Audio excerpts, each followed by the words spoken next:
You ask Tiger to calculate. This deals with linear inequalities with one unknown.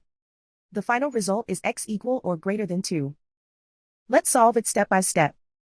Group all x terms on the left side of the inequality. Subtract 2x from both sides.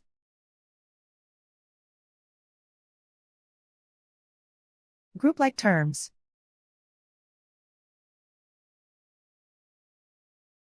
Simplify the arithmetic.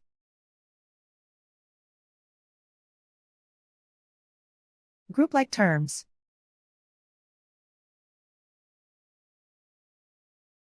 Simplify the arithmetic.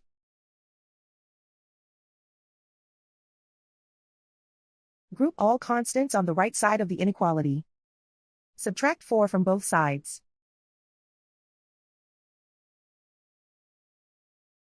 Simplify the arithmetic.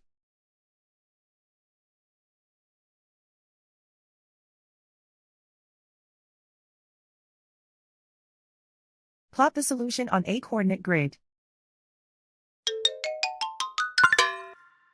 And so the final result is x equal or greater than 2.